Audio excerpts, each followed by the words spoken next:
Good morning. It's Friday, October 3rd, 2014. This is your morning edition on I-24 News. Coming up later today, Israeli politicians react to the U.S. condemnation of settlement construction as Prime Minister Netanyahu and UN Secretary General Ban Ki-moon engage in a heated debate over Operation Protective Edge. As the Islamic State expands north, Turkey reconsiders joining the U.S.-led coalition against the terror group. And later on in the show, we'll check out politicians on Instagram. Good morning, I'm Meredith Ross, and we begin with our main topic of the day.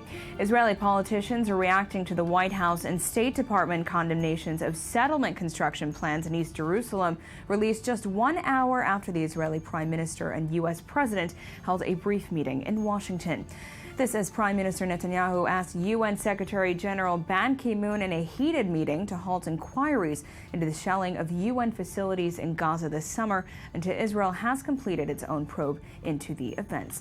And we're joined in studio today by I-24 News Senior Middle East Analyst Ali Waqed. Ali, thank you for being here. And by Channel 2 Foreign Affairs Editor Arad Nir. Arad, thank you very much for being here. But first, let's take a look at the following report, and we'll take it from there. Wednesday's meeting between Israeli Prime Minister Benjamin Netanyahu and U.S. President Barack Obama in the White House was meant to focus on highly sensitive subjects. I'll debrief Bibi on the work that we're doing to degrade and ultimately destroy ISIL. And we'll also have an opportunity to discuss the progress that's being made with respect to dealing with Iran's nuclear program. But surprisingly, a small neighborhood in East Jerusalem grabbed the headlines and opened a new crack between Jerusalem and Washington. Shortly after Netanyahu and his entourage left the meeting, the U.S. State Department and the White House spokesperson expressed harsh criticism on the plan to build 2,600 homes in the East Jerusalem neighborhood of Givat HaMatos, saying the initiative was poison to the peace process. This step is contrary to Israel's stated goal of negotiating a permanent status agreement with the Palestinians, and it would send a very troubling message if they were to proceed with tenders or construction in that area. The controversial housing plan received its initial approval by the Regional Planning Committee in December 2012, and last week the Jerusalem municipality gave its approval as well. Netanyahu's response to the U.S. comments wasn't late to come. It criticized individual Jews who bought apartments in an Arab neighborhood. Now, Jews buy apartments, private property, in Arab neighborhoods. Arabs buy apartments in Jewish neighborhoods. This unexpected development adds unnecessary additional tension to the relationship between Obama and Netanyahu, which is already especially edged over the peace talks with the Palestinians. And we're back here in studio. Arad Nir, we'll begin with you. As we heard the Prime Minister saying that Jews buy property in Arab areas and Arabs buy properties in Jewish areas. But something does seem a little fishy about this situation. For instance, that one group of Jews recently had a police escort moving into this neighborhood. So what's really going on here? Well, firstly, regarding Netanyahu's statement about Jews buying property in Arab neighborhoods, he's definitely right. In order for an Arab to buy a property in Jewish neighborhoods, in most cases, they need to pass through a committee, and it's not as ideal. The situation is not as ideal as the Prime Minister described it. Nonetheless, I think in this case, regarding the mere facts, Netanyahu has a point. Because in this particular case, the report about the buildings in East Jerusalem is an old project, and I checked it with some inner circles amongst the construction people, and apparently this is a neighborhood in which the Arabs did get building rights.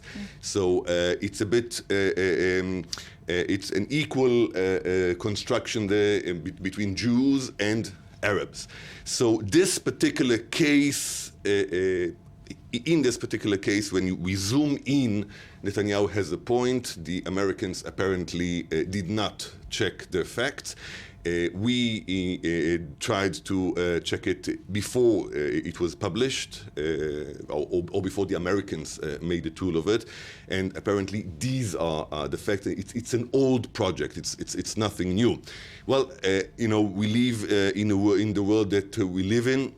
And apparently the Americans are not the only ones that condemn it. Tonight, the French government also condemned this project and the settlement. So now, if we zoom out, it's the settlement project that is wrong. This particular case has its own complications, but it's the settlement project that it worries the Americans, that worries the French, that worries Europe, that worries most of the world. And if we zoom further out, it's the whole occupation and the need for a solution. Mm-hmm. And Ali, I want to get your reaction to the Jerusalem mayor, Nir Barkat's statement. He responded to the U.S. calling these settlements a poisonous issue in the peace process. He said building in Jerusalem is not poisonous and harmful. Rather, it is essential, important, and will continue with full force. I will not freeze construction for anyone in Israel's capital. Discrimination based on religion, race, or gender is illegal in the United States and in any other civilized country. Well, the Palestinians launched a very serious campaign since the declaration 2 days ago or the day before yesterday about this project, whether it was new or it was not new.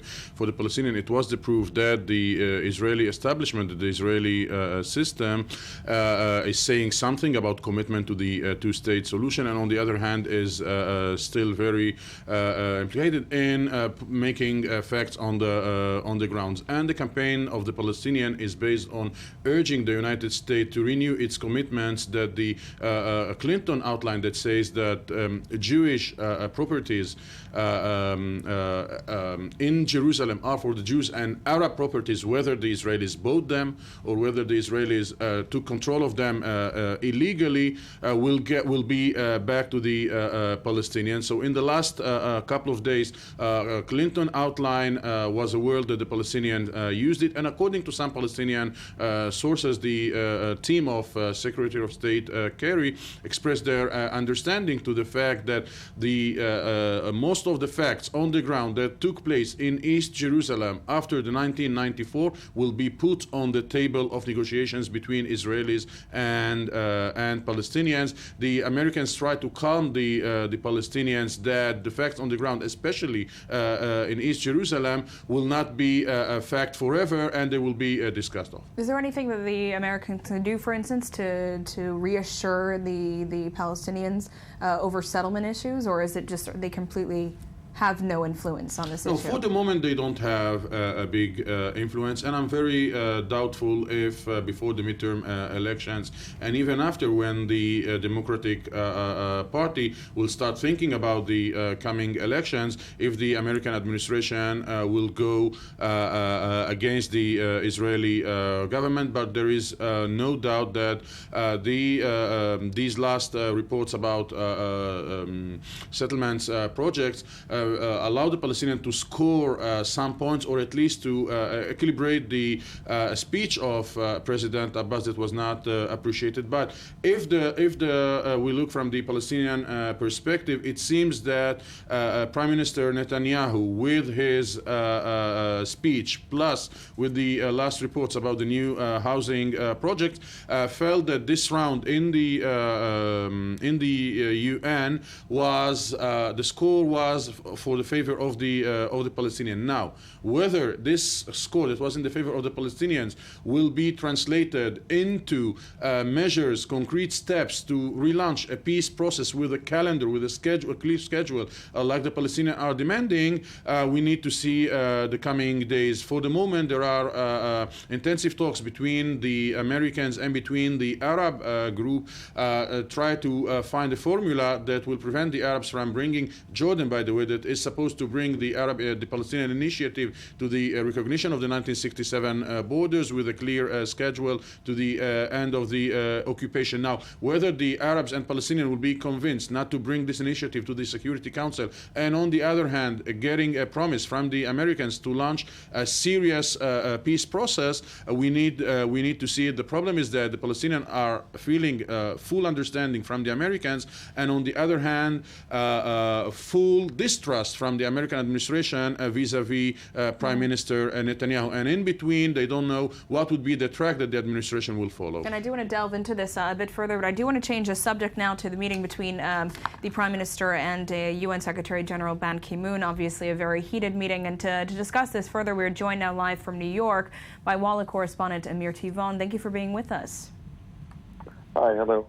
Now, why do you think Netanyahu asked UN Secretary General Ban Ki-moon to delay the UN's investigation into the shelling of UN facilities in Gaza until Israel conducts its own investigation? I think it's very clear. Netanyahu thinks that any UN investigation will draw conclusions about Israel before Israel will have a chance to defend itself, let's say, in the international forum. And he thinks that it will be better for Israel if it can conduct an independent investigation first, present the findings to the United Nations or international community or any relevant party, and only then have the international community question Israel. Obviously, the UN has its own standard of doing these investigations, and then that's the reason for the clash. But basically, Netanyahu thinks that the world is judging Israel unfairly. It was a major theme in his UN speech. Also, he said that the IDF is the most moral military in the world, etc. And he doesn't trust the international community for giving Israel a fair chance. Maybe rightly so, based on past events, what happened after former operations in Gaza. And as we mentioned before, we understand the meeting got very heated between them. Can you tell us a bit what words were exchanged, and what does this reveal about the relationship between the UN and Israel at this point? Well, basically, it's no surprise that there was this kind of confrontation between these two men, because Israel has a lot of criticism for the UN. And you also hear it when you talk to Israeli diplomats who work here in New York in the United Nations. They don't treat the place as if it's a fair playground. The feeling is that the place is really sold against Israel. You see the compilation of countries who are taking place, so you understand that it's not really a fair game. And this one was I think it was more sensitive, because Netanyahu really understands that after the operation in Gaza, Israel's international standing got hurt, and that there is real danger that such investigations, whether it's the UN investigation or the UN Human Rights Commission investigation, both two separate things, could actually cause legal damage to Israeli senior officers in the IDF, and he's not happy about it, obviously. And he's trying to convince the UN to delay these investigations, but they say we have our own standards, we have our way of doing business here, and we're going to stick to it. So, Amir, obviously you've been following this entire week very closely. Any conclusions you can make about Netanyahu's address, about his meeting with Obama, and now Secretary General Ban Ki-moon? What's his position now leaving? How are people viewing Israel and Netanyahu?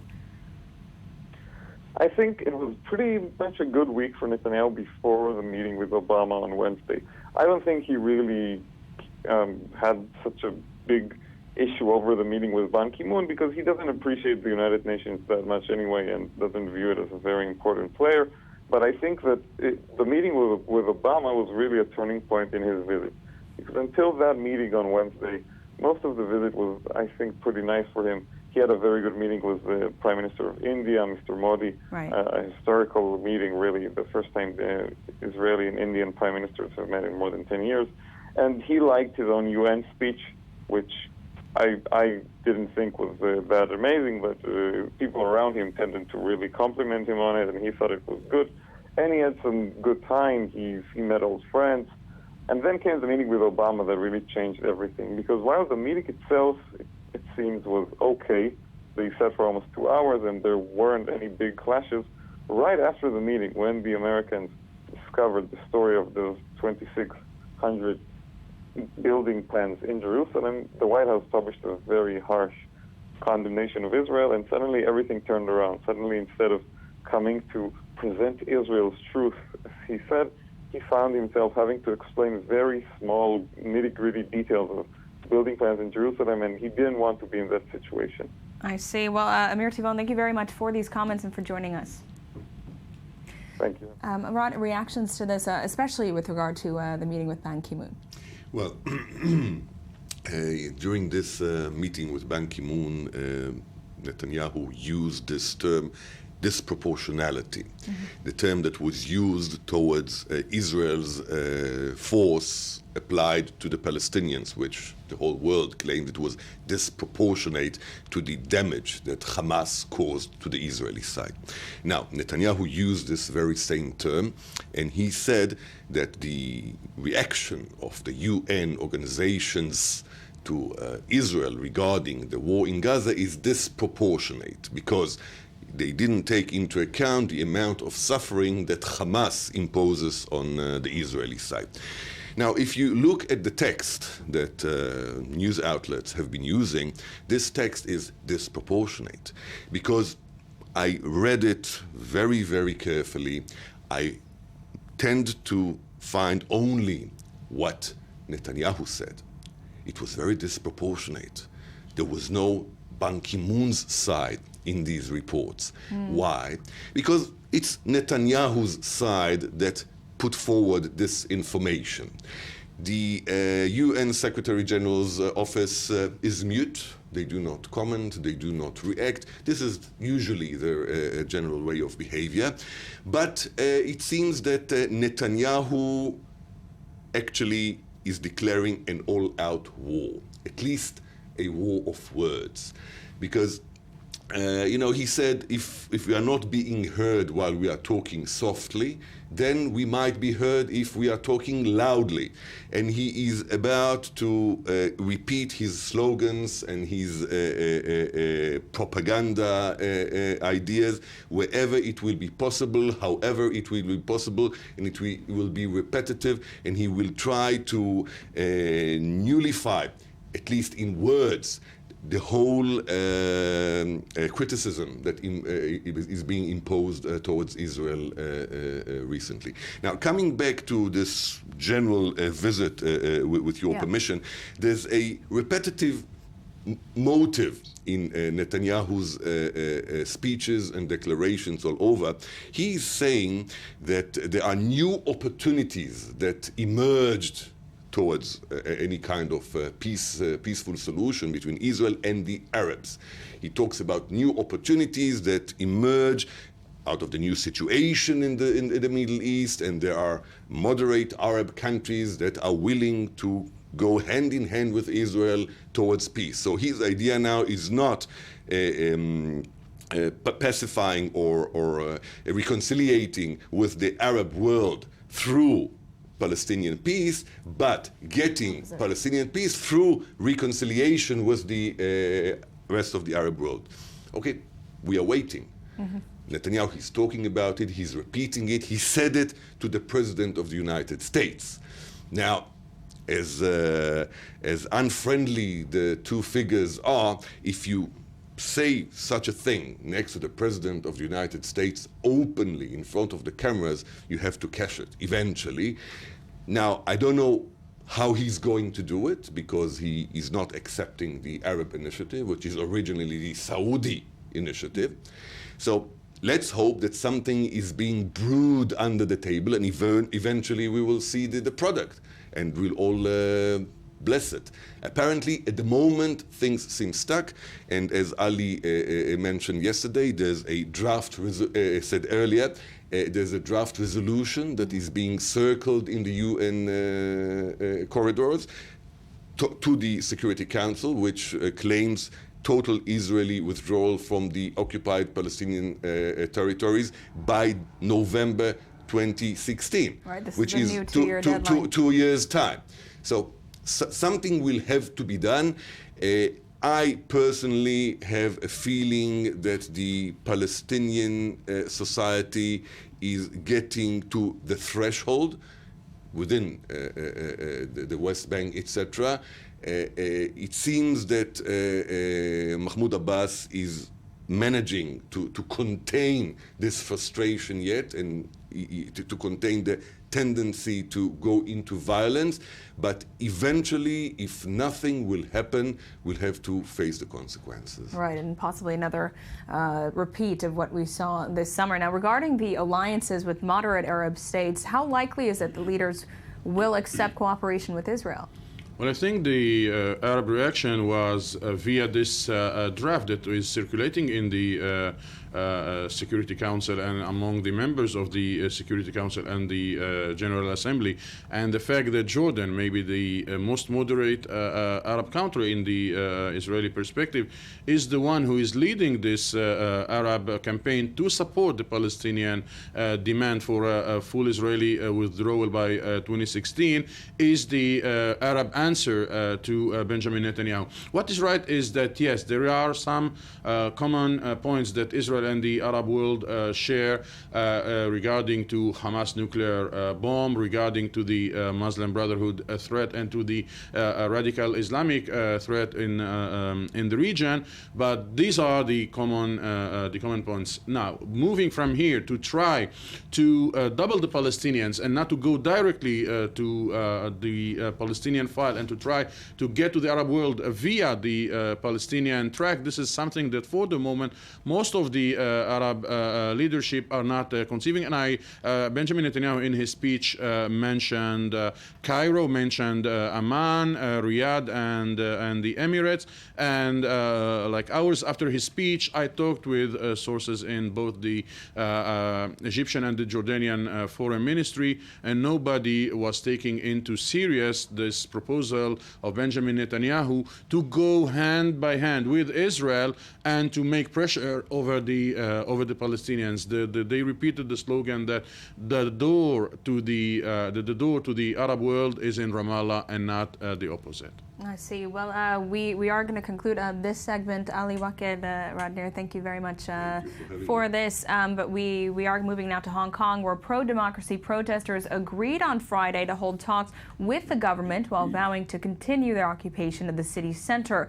With his office besieged by thousands, the chief executive appeared minutes before midnight, rejecting calls to step down, but offering talks in a bid to break the impasse. I-24 News correspondent Ayman Siktek reports. The chief executive of Hong Kong agreed Thursday to hold talks with students despite having previously labeled their protest illegal. I'm now appointing the chief secretary to represent Hong Kong government to meet with representatives of the Hong Kong Federation of Students to discuss constitutional development matters. The students had made repeated calls for the leader to step down. China warned Thursday that Hong Kong is on the verge of falling into chaos as protests in the city took a turn for the worse when the police introduced more aggressive riot equipment. The escalation came just one day after U.S. Secretary of State John Kerry repeated his country's call for restraint when dealing with the protesters. We support universal suffrage in Hong Kong according with the basic law. And we believe an open society with the highest possible degree of autonomy and governed by rule of law is essential for Hong Kong's stability and prosperity. In the U.S., demonstrators rallied in New York on Thursday in support of the Occupy Central protesters. Similar protests took place on the same day throughout East Asia, in Taiwan and the Philippines.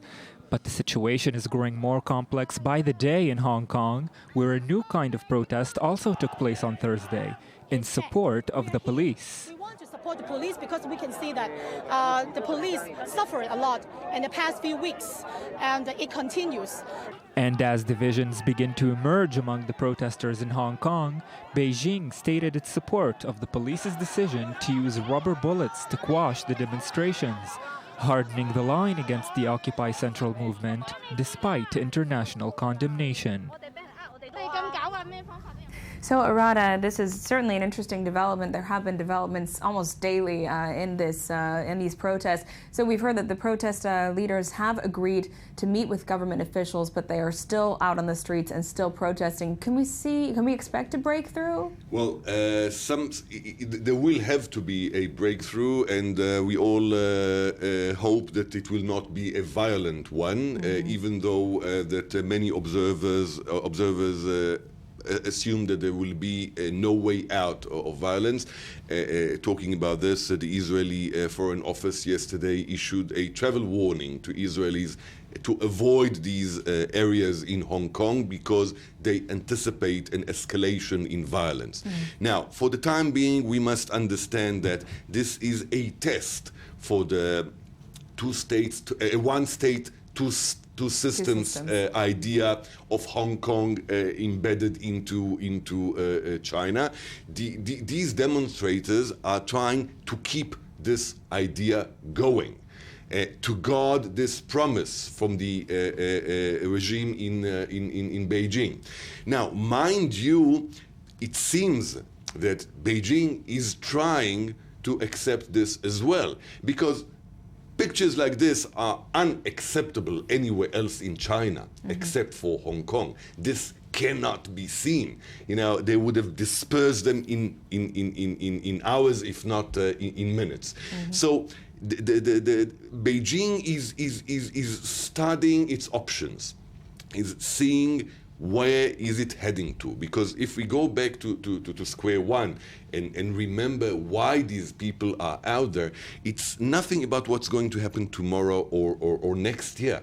They are guarding the democratic rights for the elections that are about to take place in 2017, in 3 years' time. So they are Chinese, you know, they're thinking ahead. Not like us Israelis who live from day to day. Now, what are they trying to guard?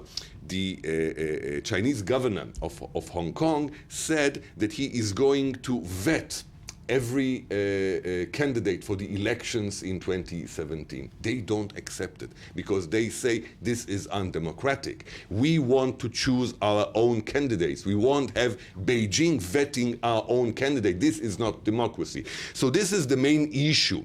Now, they stepped one step up in this ladder, and they are demanding now that the governor of Beijing will step down and will resign. He's not willing to accept it, and Beijing won't let it happen. But maybe this is an opening for a midway for both sides to find a sort of compromise. The point is that these people are very young, they are very enthusiastic. Some are just teenagers. I mean, teenagers. the leader is icon 17 years old. 17 years old. Yes, and the day before there was a holiday in Hong Kong. It was the Day of Independence, so people came in with the families, etc. It's a very heartwarming scene for democracy lovers like us. Nevertheless, I believe that there will be a solution that will be found, a sort of compromise, because other than that, Beijing will lose Hong Kong, and at least concept-wise, and it cannot afford to do this. We will see how all this unfolds. As we said, developments by the day at this point. Rodney, thank you for being here. You will be staying with us for the duration of the show. Coming up next, Turkey's parliament approves a motion to allow its military to enter Iraq and Syria and let foreign troops use its territory for the operation against ISIS. But first, let's hear more headlines.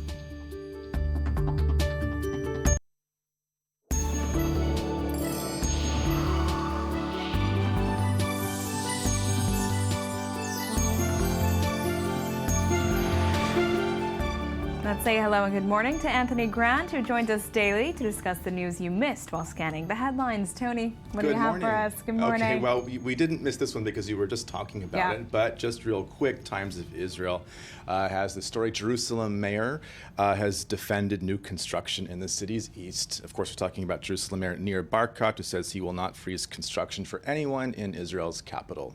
Yeah. So, complicated issue. He's really defended it. I mean, I read a quote of his earlier. Very, very charged language. Yes, as you would expect for a mayor, you know, to stand behind that. But anyway, the controversy continues. The mayor of all the people of Jerusalem, not only the Jewish people of Jerusalem. Interesting point to add. Interesting and very good point, I think. Yes. Yeah. So will he listen to that advice? I don't know. Speaking of listening or not, apparently a lot of Egyptians were not listening to President Sisi's speeches in New York at the UN General Assembly. The Egypt Independent reports that 70% of Egyptians did not hear of or read Sisi's speeches in New York. That is really strange. I mean, unless he's extremely unpopular or quite. Yeah, He just nobody- didn't announce that he was going. I don't know.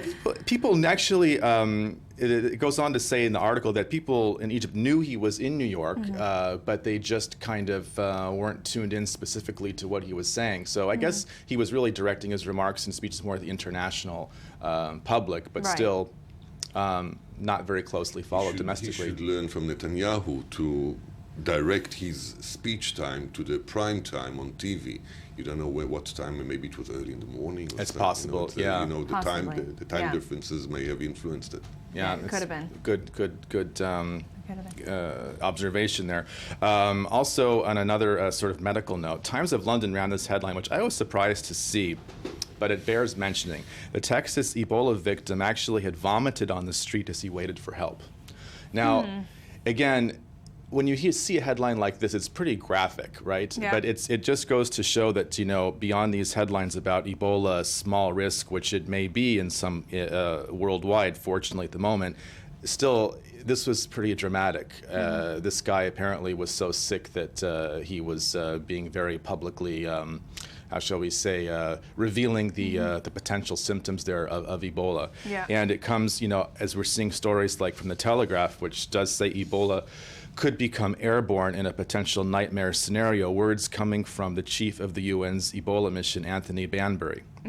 So again, this is something that unfortunately is not leaving the headlines. We're just seeing more and more like this. It just gets more and more terrifying. I mean, the fact that they're predicting it could go airborne. Potentially. Yeah. That's like the ultimate nightmare. worst case scenario. And when it comes from the UN, you know, you think, well, they're saying these things publicly and also don't panic. It's almost a bit of a mixed message. Yeah. So anyway, we'll see how that plays itself out. Just put things into proportion. Let us recall the swine flu issue. You know, the whole world went berserk, and eventually it just vanished with nearly no consequences. Yes. So you know, no one knows. You know, we don't have the prophecy. Yeah, that's true. But we have to be cautious, but not hysterical. Agreed.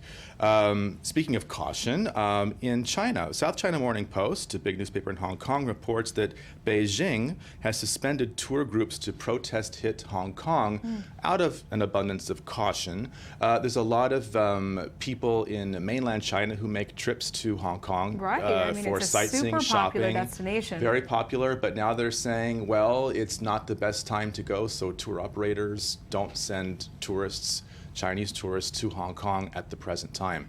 Well, it sounds a bit like a censorship issue there, because they don't want mainland observe Chinese protest seeing activity. the protests, exactly, and taking pictures on Instagram, uploading them. They've shut down Instagram since. Absolutely. So it sounds like it's just another attempt by the regime to censor what's going on there. Yeah, it's quite possible. So we'll see if they change their tune anytime soon.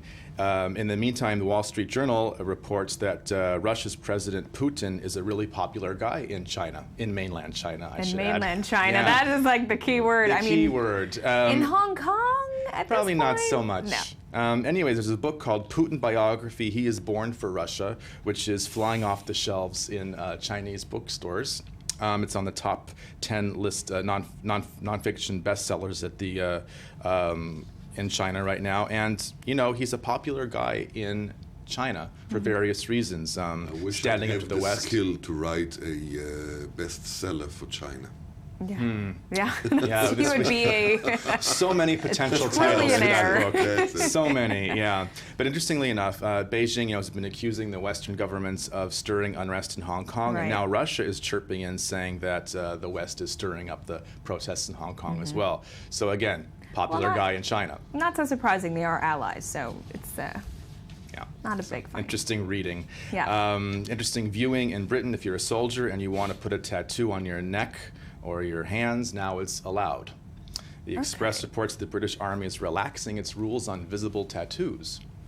So apparently for a while you couldn't really have visible tattoos because it wasn't in keeping with the Army standards, but now the British defense people are saying it's more acceptable in society to have tattoos. So that's really progressive for England. I mean, it's such a traditional country, but at the same time with tattoos, did that really stop people in the past from getting them anyway? I think what happened, there were soldiers had tattoos, but they were sort of discreet or covered up like little ones. But now there's a big trend afoot, and we see it on the beaches of Tel Aviv, these huge tattoos like on the neck or on the they have these full, they call them sleeves, where it's literally your entire arm is covered. Sleevers. Yeah, so now the sleevers are welcome in cool Britannia. Okay. Yeah. Well, taking a move for the trend. Yeah, absolutely. And maybe it will boost their recruitment too, because that's an issue. If I have time for one more, it's an interesting story ahead of Yom Kippur, actually. The Independent reports a story about anti-Semitism in the United Kingdom, which it does seem to be on the rise. And as their headline says, there, anti-Semitism in the open. There's the writer of the column is saying as racial attacks increase, Jewish people must start wearing their ethnicity as a badge of honor, not shame. And the guy talks about he was at some kind of a British dinner party, and someone was referring to foreigners and then saying something like, "Oh well, these people in question were not foreign but Jewish," and sort of it just seems a creeping acceptance socially of sort of genteelly anti-Semitic remarks in the public discourse and private discourse in the United Kingdom. So he made this comment at a dinner table. Yeah, and that's just one of them that's mentioned there. And basically he's saying that that it's time to sort of not hide behind a Jewish identity if you're in the United Kingdom or elsewhere in Europe, and just sort of speak out more openly about how some of that language could actually be inappropriate and or racist. Well, it is on the rise all through Europe, so it's definitely something to watch. But Tony Grant, thank you very much for this press review.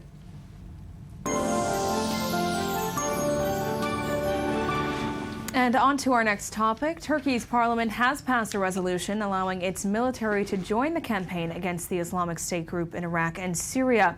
This as President Recep Tayyip Erdogan said in his clearest remarks yet that he has promised to fight IS in Iraq as well as other terrorist organizations, and wants to see Syrian President Bashar al-Assad removed from power. To discuss this further, we are joined again in studio by Channel 2 Foreign Affairs editor Arad Nir. Arad, thanks for being here again to speak about yet another topic. Let's take a look at the following report, and then we'll break this down. The Turkish parliament today authorized the military to intervene in the crisis which has engulfed both Syria and Iraq following the rise of the Islamic State terrorist group, despite anti-war protests held today in the Turkish capital. The development may have a critical effect on the situation on the ground, as Turkey represents one of the strongest military powers in the region and shares borders with both Syria and Iraq. Following the release of 46 Turkish hostages by IS last month, President Recep Tayyip Erdogan has now changed his tone and seems eager to use force against the jihadist threat, stating that aerial strikes will not be enough. We are ready for any kind of cooperation in fighting against terrorism. However, Turkey is not a country in pursuit of temporary solutions, nor will Turkey allow others to take advantage of it. The measure put before Parliament also allows foreign countries to make use of Turkish soil for a period of a year for the sake of military operations. A determined fight must be led against terrorist organizations in the region. Turkey's advice and warnings must be taken into consideration. IS is not the only organization being targeted by the Turks, however. The intervention is also aimed at countering what they consider the threat posed by the Kurdish PKK, which has itself been fighting the Islamic State. Erdogan also stressed the need to remove the Assad regime from power. Meanwhile, the crisis rolls on in Syria. A new video purports to show IS jihadists aiming their guns at the town of Kobani, mere kilometers from the Turkish border. Is this Ain al-Arab, one asks, referring to Kobani by its Arabic name. Yes, these are the outskirts, his companion replies. Thousands of Kurdish refugees from the area have already poured across the border. It remains to be seen if any Turkish intervention will arrive in time to save those who remained behind. Now, Arad, as we know, the Parliament passed this motion three-quarters majority, I believe. Are you surprised by this vote? Because it seemed at some point that it may not have gone through. No. This was not the situation. Erdogan's AKP party has a total majority in the parliament, and everybody is aligned with him. The vote yesterday shows how strong Erdogan is in Turkey, and it was an overwhelming majority, and there was no doubt that if this is what he wants, this is what he will get. Yeah. And apparently the main question is, what does he really want? Because this resolution actually allowed the Turkish government to send troops or to fight ISIL in Syria and in Iraq. It also allows the Turkish government to host foreign armed forces in Turkey. It doesn't say military forces, it says armed forces, which is very, very important in this case. Why is it so important? Because the concerns of Turkey regarding the changes in the region are very, very complex, much more complex than any other player. And this is probably why Erdogan was hesitant to really go forward with this motion for quite a few weeks, because there are things at stake for Turkey. There are many things at stake. Firstly, let's recall the borders. Turkey has 900 kilometers long border with Syria alone, and another 300 kilometers of border with Iraq. And it is a porous border. There are many very, ways very to get porous. in. Yes, it's not like the borders in Israel where you have fences, etc. It's open. It's okay. It's mountainous and hilly, and it's not very easy to pass through it. But it is extremely porous. Now, Erdogan had appointed Assad his main enemy for the last 3 years.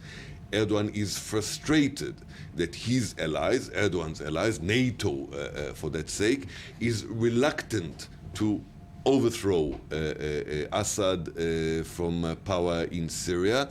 And still, to this very day, he is more concerned with Assad than he is afraid from the Islamic State.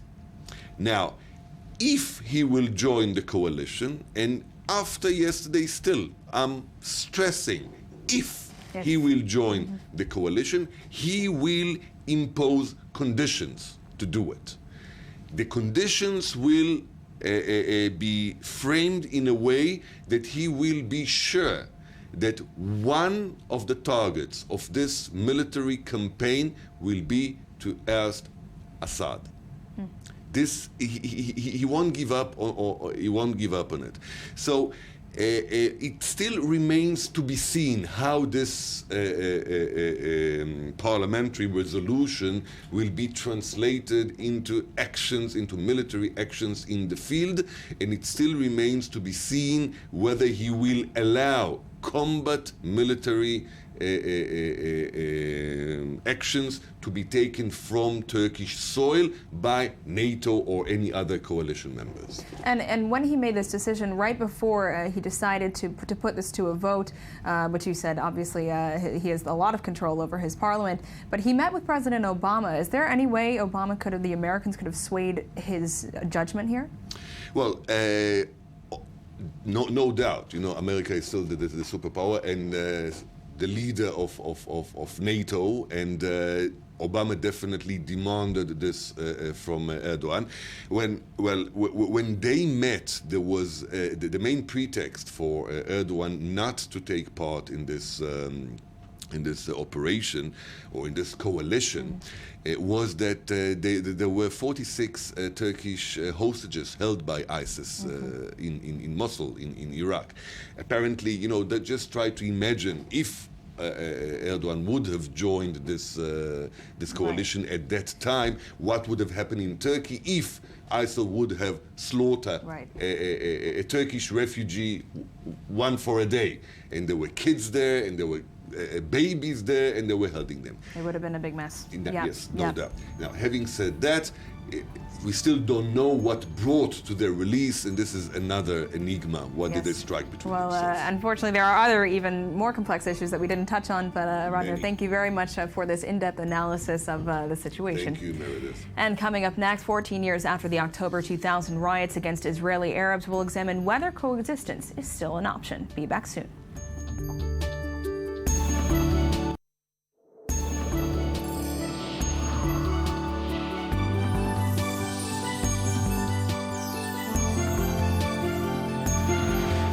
And welcome back. We are joined once again by the one and only Anthony Grant for the viral spiral that is the Web Review. Yes. Okay. Well, of course, back in the headlines are the celebrities whose nude photos were leaked in the biggest photo hacking scandal of all time. This isn't going away, is it? It's not going away because now legal people have gotten involved. An attorney representing a lot of the stars like Rihanna, Jennifer Lawrence, sent a letter threatening to sue Google to the tune of $100 million, saying that Google profited from the this intrusion of privacy by not taking the pictures offline fast enough. Well, Google has responded to the lawyer's letter, and apparently, among other things in the letter, it says that Google claims that they removed thousands of pictures within hours of requests made to do so.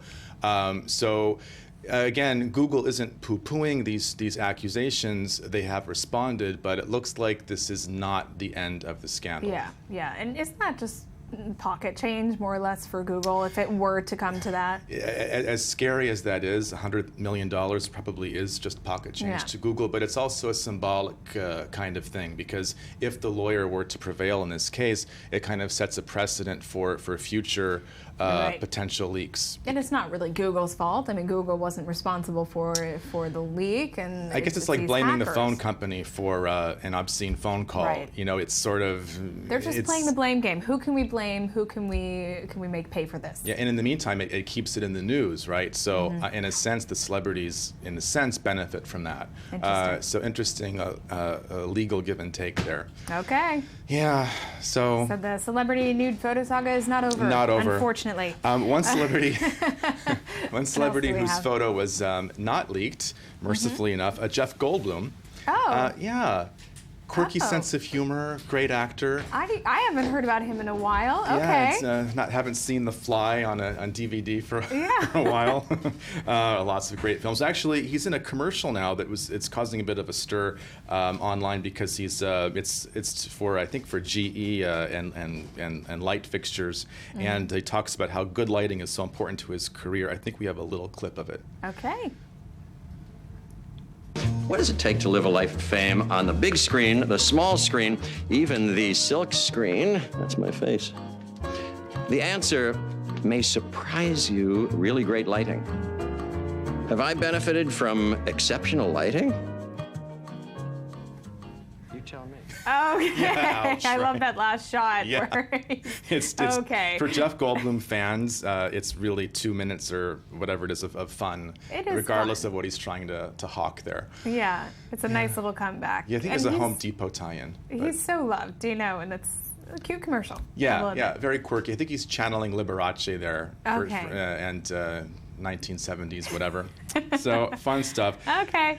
Speaking of throwbacks, of course, Tony Bennett is back in the news because his album is the first to go #1 for someone who's of his advanced age. Wow. And it's cheek to cheek with, of course, Lady Gaga's help. Oh yeah, that's a hit. A bit of a booster, right? Yeah. But again, and they were together on the stage briefly in Tel Aviv last month. Weeks so ago, that was some initial publicity for that. But yeah, this is really bringing down the house. Apparently, I haven't heard it. Have you? Actually, I believe I have. He also is really good. Good He stuff. also did one with Amy Winehouse as well, didn't he? That was He's known for collaborating with these pop divas with just amazing kind of jazz voices. And it would be interesting to see more collaborations, I think, with more seasoned artists and the younger ones, because they really could learn a lot from each other. It's just interesting to listen to the difference in voices, but also his experience, her experience. So it's a nice combination. Her wigs. Her wigs, exactly. His non-wigs. His same look for many decades. Regardless of decade, He's got the right idea. Good for him. At the age of 88, I mean, that's so awesome. I don't know if there's videos for that, but I'll have to check that out, because I'm sure there will be some video promotion. Also, something that I saw online a few days ago and sort of let it go, but I guess it's become kind of a thing with Dracula. Archaeologists believe they've found the dungeon that the original Count Dracula, a 15th century Romanian prince by the name of Vlad Tepes, was thrown into in Turkey. Back when Turkey wasn't Turkey, but it was the Ottoman Empire. Right. Yeah, it was something reported in the Turkish newspaper Hurriyet, the Tokat Castle, where he was imprisoned for a while, and when he emerged, I guess he escaped from those dungeons, and then when he got back to his native Romania, he started impaling Turks when they came onto his turf, and that's why he got the nickname Vlad the Impaler. Okay. Yeah, nice. So for Dracula fans, and for Dracula fans, I mean, this could boost tourism, couldn't it? I'm sure it will. Maybe not in Turkey, or maybe it could, or in Romania, whatever. Yeah. But I was reading the story while listening to Super Freak, because who wouldn't be? And I thought, doesn't Vlad Tepes look like singer Rick James? You know what? He took that inspiration. He coined that look, but he did not in the end. This is Dracula's look. Neither one of us is still with us, I have to say, but they live on in spirit in different ways. I like that connection, too. Yeah, interesting stuff there. History is so interesting. And also interesting is Charlie Sheen. He is really interesting. Did you hear what did he do now? Apparently he pulled a knife on his dentist. Goodness. Yeah, no. His publicist denies. His lawyer says rock cocaine was not involved, but he had a bad reaction to some nitrous oxide and got into a little bit of an altercation there with the hygienist, I believe. Okay. I don't know if, they're just asking. I mean, TMZ is basically saying that he did it, but other sources are saying, no, it was just, Charlie Sheen being Charlie Sheen, and there was no actual knife attack involved. But would you want to be his dentist? Not at all. He's quite the character. Yeah. I mean, it would be entertaining. You'd have really good stories for lunch hour, but... Yeah, I don't want to get near his chompers. And speaking of Dracula and fangs, I don't want to get near Charlie's. Exactly. But who's got great teeth is George Clooney. Yep. And people are saying that after the celebrity wedding with Amal Alamuddin, people are taking bets. Is this guy going to run for president at some point? Not like next year or the year after, but he could have political aspirations. That's interesting. I mean, he is pretty on top of the world at the moment. He's close friends with President Obama. Yeah. I mean, not maybe close friends, but they are friends. Well, it's not the first time a Hollywood actor would become president, so... It would definitely not be. With Ronald Reagan, so you never know. You never know. This could be an interesting... After the honeymoon, which could be, I don't know where. I mean, he lives in Italy, so where do you take your honeymoon if you actually live in a beautiful place like that? I don't know. New Jersey. Yeah. That'd be more just to shake things up a bit. Go to Atlantic City. Anyway. Okay, well. Interesting stuff. I don't know if there's time for one more, but... I think we do have time. Did you hear about this Banksy mural? Famous British graffiti artist that was actually erased, not even by mistake, but it was. There's actually a picture of it. Now it's gaining some internet fame. Banksy did this mural, which has sort of a political dimension to it about immigration. Anyways, it was taken the wrong way by the people at this coastal town, I think Clacton-on-Sea in Britain, and so they painted over it. Wow. And now it basically exists only online. Okay. But it was causing a bit of a stir there in the British press. I see. Yeah, but he's a revolutionary. He's just so well loved, and he's so talented, but that's the point of street art, isn't it? To make a statement. To make a statement. And also, if someone, apparently this was worth something like £400,000. So also the city council, in a way, it was good for tourism in a sense, that they had a Banksy mural in this kind of out-of-the-way town. But now, of course, they put themselves on the map for censoring it. So wow, okay. maybe he'll come back and paint another one. That's right. That would be interesting to see if he returns to, what's the Clacton on Sea. Clacton on Sea. Yes, somewhere only in England. Exactly. Is anything called something on sea. On sea. Well, on that note, we will finish with the segment. Tony, thank you for this so much. web review this morning. And moving on to our next topic, this week the Arab sector marked the 14th anniversary of the October 2000 riots. Alongside the understandable tensions of the day, there are those who still have not lost the hope of creating coexistence for Jews and Arabs in Israel. Givat Haviva is an organization that operates all year round and especially during Yom Kippur and Eid al-Adha this week, bringing together Jews and Arabs in meetings to promote mutual understanding. We are honored to be joined in studio by the co-executive director of the Abraham Fund Initiatives and formerly director of Equality and Shared Society at the Givat Haviva Center, Mohammed Darawshe. Good morning. Thank you for being here. Good morning. It's the opposite. I'm the former director of the Abraham Fund. I'm sorry. We flipped that up. No but thank you very much for being here. Obviously, you do very amazing work in the name of peace. Now, obviously, this is the time this week the October 2000 riots took place. Where were you when these riots happened? Unfortunately, I was in the middle of them. At the time, I was the director of the Democratic Arab Party, which was one of the major Arab political institutions in the Arab community at the time. And we were trying to understand, grasp, and try to even limit the scope of the events by reducing the clashes that were actually happening between the police and the Arab communities. And in no time, we ended up with 13 casualties within 1 week. Casualties that I would say caught everyone by surprise. I found myself going to funerals, going to visit families that lost their beloved ones, and very often caught in between demonstrators and between the police forces, and trying to reduce the flames and prevent the next casualty from happening. Also requesting on the government to also intervene and not just to allow the energy on the ground to lead the activities. And I'm glad to say that many did learn the lesson. And if we look at the tensions that took place during the Gaza war, there were also clashes between the police and the Arab community.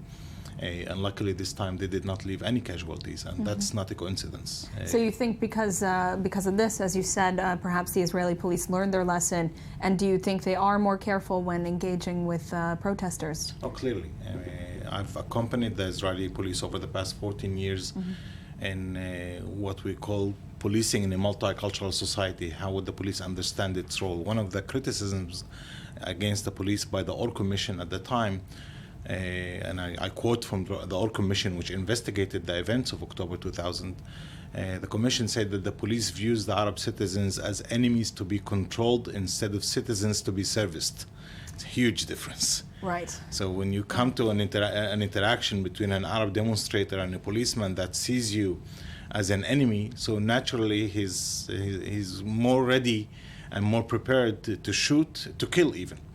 It's very different undertones to other protests around the world that we're seeing. Totally. It's not civic policing. And what we're trying to lead in the police is this kind of civic nature, civic policing, which did give its results in the last summer, where we did not see live ammunition used, where the police came prepared with big forces to try to attend to those events. I also think that what was also different in the last events of Gaza, and also today, when we look at commemorating 14 years for the October 2000 events, we see that the role of leadership has changed. The incitement level is much less. The hate language is much less. Yes, there is political processes that are working against us. One process is by the extreme right wing in Israel, which is trying to continue to delegitimize Arab citizenship in Israel. and some radical movements in the Arab community, whether religious or political movements, are trying to pull the Arab community into some sort of pullout from Israeli society. But the massive majority in both communities, and specifically I want to talk about the Arab community, has been responding in polls that they want engagement. And in fact, the mild commemoration of the October 2000 events today symbolizes that tendency which is taking over the Arab community, that we want integration as equals, not integration with the current power structure, so that there's a need for equality, for work towards equality. There's a need to change the structure of relationship between the government and the Arab community, a need to change the relationship between the Jewish and the Arab communities on the grassroots level. But the direction is obvious. The direction is we want to be integrated in Israeli society as equal citizens. And let's focus on Givat Chaviva, the organization, and what you do personally there to help promote the peace process. Well, peace. I don't like the word peace. I prefer to use the term of social engagement of people in trying to build their future. The term peace is too idealistic, and I'm not from the idealistic side. I'm from the practical side. As a parent, I want to create a better place for my kids to live in. I approach it from the self-interest. Jewish Israelis completely mirror that opinion. And I want Jewish Israelis to come into coexistence with Arab citizens out of self-interest, not out of wonderful values of peace, that global peace. I want local peace, and the local peace has to be built. What is the organization doing quickly, because we are running out of time, unfortunately? A few things. One thing we do very well is to bring Jewish and Arab kids, first of all, to get to know each other, to break some of the basic stereotypes that Jews have no horns, Arabs have no tails. It's as simplistic as that. Then do joint learning, a learning of civic skills such as bilingualism, studying narratives, history together. We bring this kind of process also to relationships. We pair communities together, Jewish and Arab communities. We have 3 pairs like that. They collaborate on tourism, they collaborate on economic development, they collaborate on environmental issues. What I want to say is that peace needs to be built block by block, and not just by theory. Well, thank you very much for being here, Mohammed Darate. Thank you. And we ran out of time. I'm sorry.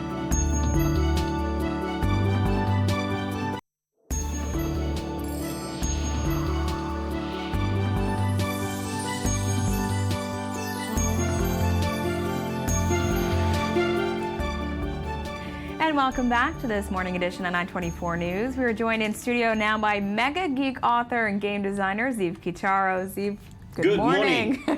What do you have for us today? Well, first I want to start with something brilliant that Amazon is doing. In general, there are 3 companies that I really love. That's Amazon, Apple, and Sony. And I love them, although most of the time they do things that make me want to scream. But mostly they do very cool things. Amazon is doing a few very interesting things. If you look at the way that they build their channel, where they put all their new shows, they sort of doing a crowdsource for the first episode for the pilots for each show, right? So now they're moving that idea into books. So the idea is this: they will put first chapters and the jacket of new books, books that do not have to be complete. We're talking about authors that have some manuscript ready and they want to publish. So they're going to put the first chapter. People will read it, comment, and whatever is voted up, that author will get $1,500 as money to sit down and write the book. And they will then get percentage as royalties. And the whole deal is very, very interesting for authors, especially new ones. And the cool thing is, for the readers, they'll get like whatever. If you voted for the book that actually won, you'll get the book itself. But it also creates this community, and it empowers the audience itself, right? Yeah, it really These are the empowers books that people will actually want to read. Now, this is not the only way they want to publish, because people will go, whoa, We need editors, we need the lectors. This is not, many books will be gone. Yeah. But this is another venue for books to come out, and I think that's very exciting. There's no date yet as to when exactly it's going to launch, but Amazon said that more details will come soon. But I'm very excited about this. This is very, very cool. Some authors, independent authors who are using the normal Amazon publishing platform already got emails. This is how it was leaked, to get ready if they have old manuscript sitting somewhere.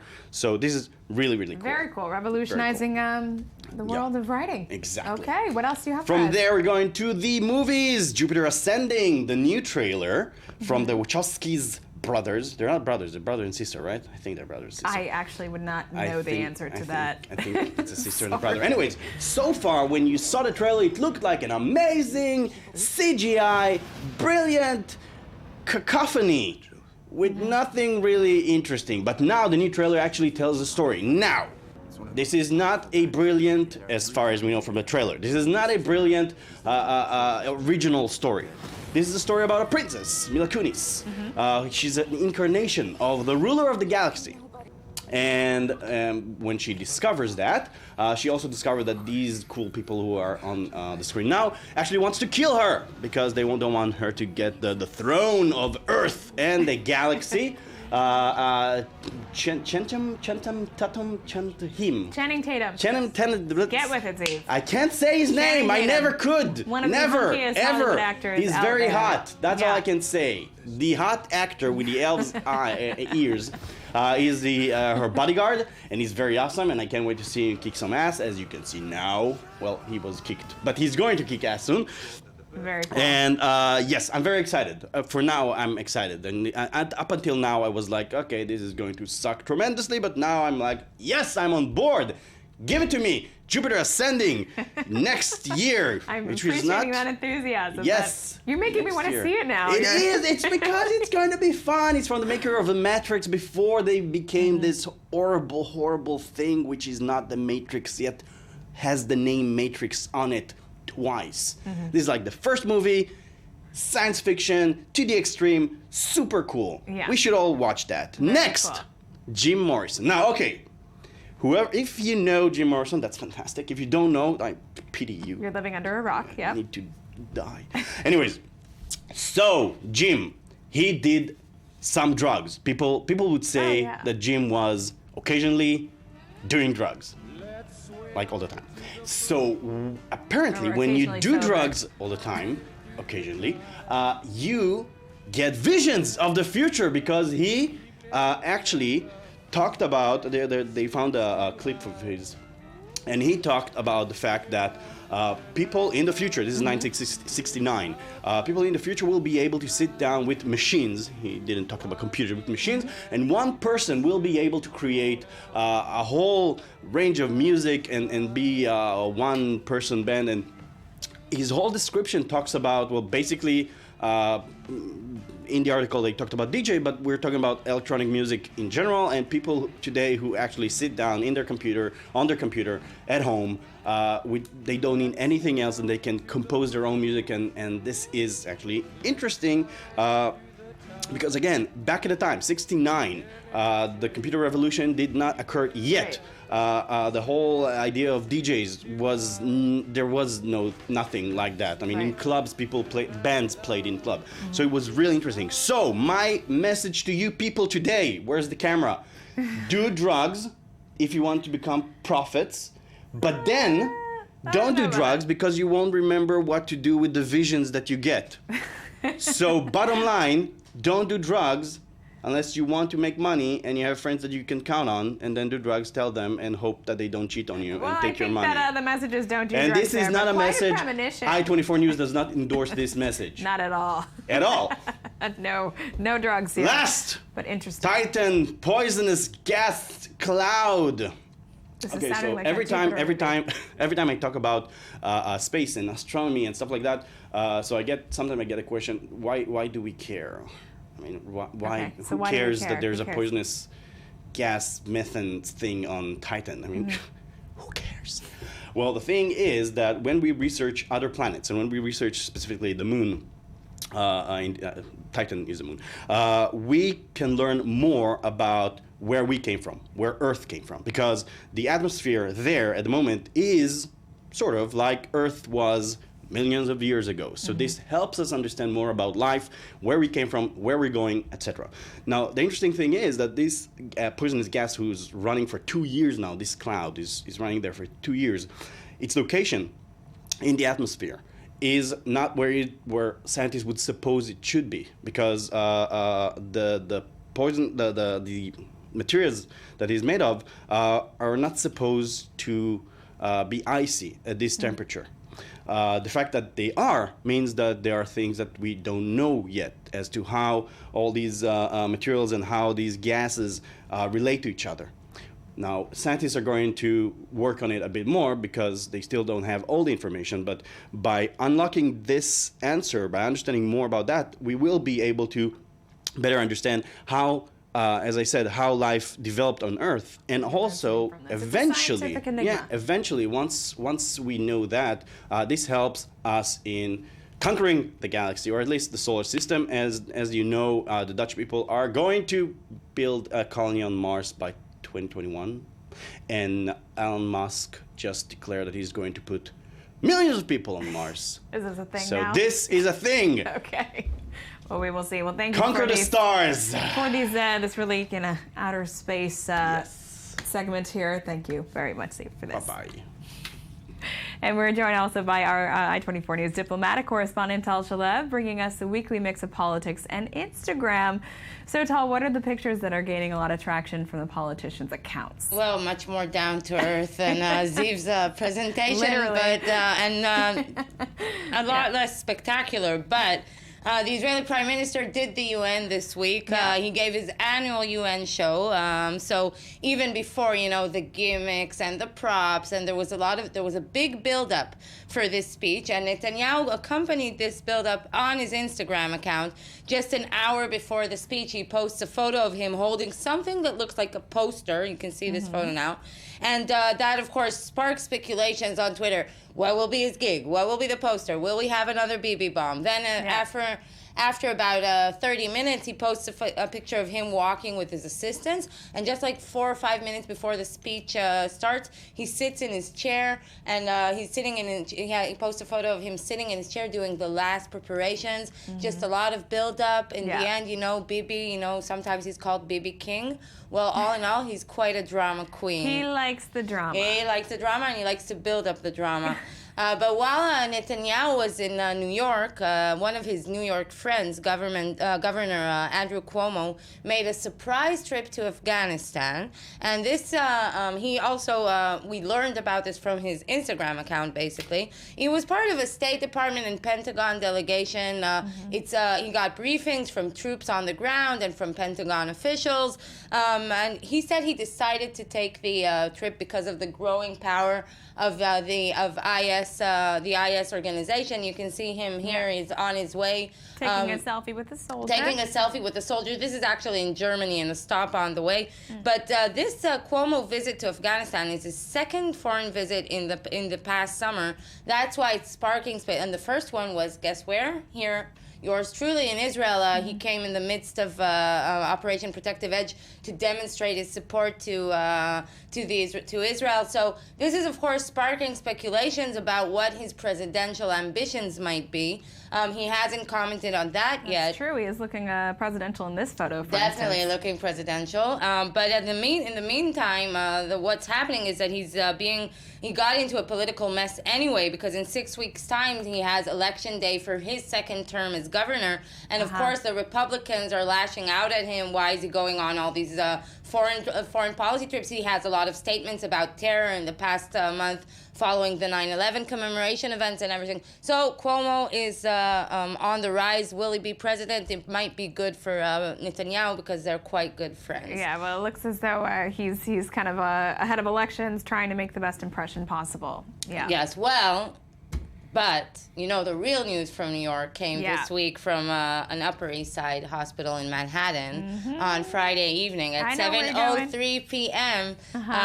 Chelsea and Mark Clinton welcomed Charlotte Clinton Mezvinsky. That is the new royal heir. And, you know, we didn't know up until the birth if it's a boy or a girl. They didn't even know either. They wanted it to be a surprise. Following this beautiful picture, both Bill Clinton posted this, Hillary Clinton posted the photo. Bill Clinton and I are over the moon to be grandparents, one of the happiest moments of our lives. And this is this is the money shot. I mean, I've seen this across the media, and people are just saying, you know, they just become real grandparents in this picture, not politicians. You can really just see they're just overjoyed. And the they love. also posted a throwback picture. Look at that one. That's amazing. They look so different. They look so different, but you can see young Hillary as a young and naive mother even before the whole political dream began. Yeah. But just, you know, Hillary, too, we don't know yet what's going to happen with her with 2016. This is from an Instagram account, Ready for Hillary, that is already building up the campaign, and Hillary herself is also already fundraising on the trail all the time. But she has said in the past that she wants to babysit any chance she gets. She also thinks that the prospect of being a grandmother is the most exciting title yet, and she has already picked out the first book she will read to her granddaughter, the classic Good Night Moon. So I don't know exactly how all these plans fit into being president of the United States, but I guess if someone can do it, it's Hillary. And, exactly. She's just superwoman. She can do anything she wants, and she has hinted at possibly running for president. But you know, I think that also can earn her votes. You know, just being so devoted to her family and being such a good grandmother. They're like a real royal family with the granddaughter. But we have also, you know, the new Israeli president, Reuven Rivlin, has quite a tough, big shoes to fill regarding social media when you take into account the former president, Shimon Peres. So he's now started to learn the job.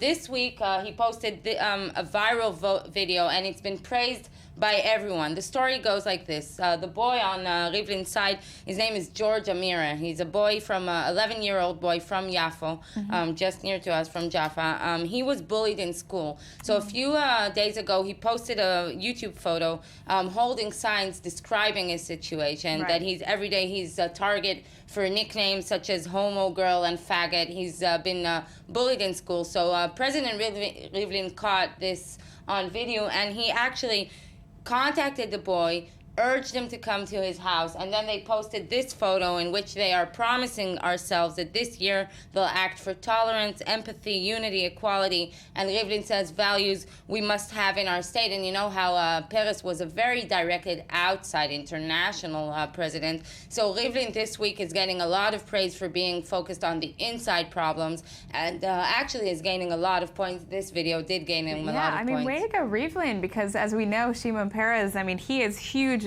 social media shoes to fill. He really rocked social media, and he continues to do it even as a satire kind of after his presidency. What now? Another video that went viral. In Peres' case, it's usually about him. And here the video is about the boy, and that is the stark difference between it at the moment that has been pointed out. Exactly. It's a nice moment to start off his presidency. Well, Tasha Lev, thank you very much for all these updates on Instagram. Unfortunately, that is it for this morning. Visit us on the web or on our Facebook page. And don't forget to join us again on Sunday morning to start your week off right. Thank you, and have a great day.